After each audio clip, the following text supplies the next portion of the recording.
بسم اللہ الرحمن الرحیم۔ السلام علیکم۔ کائنات کی تشکیل کے بعد اللہ تعالیٰ نے جب انسان کو بنانے کا ارادہ کیا تب حضرت اسرائیل کو حکم ہوا ایک مٹھی خاک ہر قسم کی زمین سے لائیں۔ ایک دوسری روایت کے مطابق اللہ تعالیٰ نے چاروں فرشتوں کو باری باری بھیجا۔ سب سے پہلا فرشتہ جب زمین سے مٹی لینے گیا تو زمین نے کہا کہ مجھ سے مٹی مت لے جا، کہ اس سے انسان پیدا ہوگا اور وہ زمین پر فساد کرے گا۔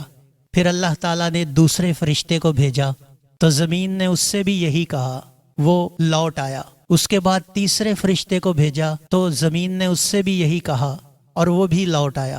تب حضرت اسرائیل کو بھیجا گیا تو زمین نے ان سے بھی کہا کہ تجھے رب کا واسطہ مجھ سے مٹی مت لے جا۔ تو حضرت اسرائیل نے یہ جواب دیا کہ جس رب کا واسطہ دے رہی ہے میں اسی کے حکم سے آیا ہوں۔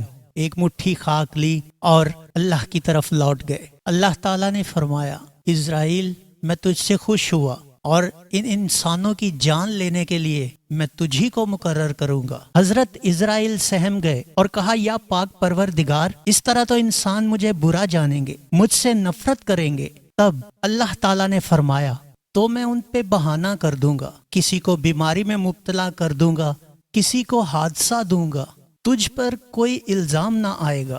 تو ادیم زمین سے مٹی لایا۔ ادیم کا مطلب سطح زمین ہوتا ہے، اسی وجہ سے لفظ آدم کا وجود ہوا اور آدم کی وجہ سے ان کی اولاد آدمی کہلائی۔ اللہ تعالیٰ نے باران رحمت اس مٹی پہ برسایا اور حضرت آدم کا پتلا بنایا۔ 40 برس تک وہ پتلا بے جان پڑا رہا۔ 40 برس بعد اللہ تعالیٰ نے روح پاک کو حکم دیا کہ بدن آدم میں داخل ہو جا، اور روح نے داخل ہونا شروع کیا۔ جہاں جہاں سے روح گزرتی مٹی کا پتلا گوشت میں تبدیل ہوتا جاتا۔ جب روح سینہ تک پہنچی تو آدم نے اٹھنے کا ارادہ کیا اور وہیں گر پڑے۔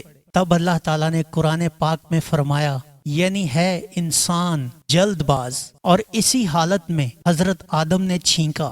اس کے بعد ایک فرشتہ اللہ کے حکم سے کپڑوں کا ایک جوڑا جنت سے لایا، اور کچھ روایات کے مطابق اس وقت آدم کو یہ شعور ہی نہ دیا گیا کہ وہ کپڑوں کے بارے میں سوچتے، یعنی وہ اپنی برہنگی کے احساس سے ماورا تھے۔ تب اللہ تعالیٰ نے آدم کو تمام علوم عطا کیے اور کہا، فرشتوں سے ان تمام چیزوں کے نام پوچھو، کیونکہ فرشتے آدم سے پہلے آپس میں یہ گفتگو کرتے تھے کہ خدا تعالیٰ خاک سے جس کو بنائے گا کیا وہ ہم سے زیادہ عالم ہوگا کہ ہم اللہ کی قدرت سے سب کچھ جانتے ہیں۔ اور جب فرشتے حضرت آدم کے سوالوں سے عاجز ہوئے تو وہ حضرت آدم علیہ السلام کے تخت کے گرد صف باندھے مؤدب کھڑے ہو گئے۔ پھر خدا نے سب فرشتوں کو حکم دیا کہ وہ آدم کو سجدہ کریں۔ سب فرشتے سجدے میں گر گئے، لیکن عزازیل جو کہ سب سے مقرب، سب سے نیک اور سب سے دانا فرشتہ تھا، اس نے انکار کیا اور کہا کہ یہ تو مٹی کا بنا ہوا ہے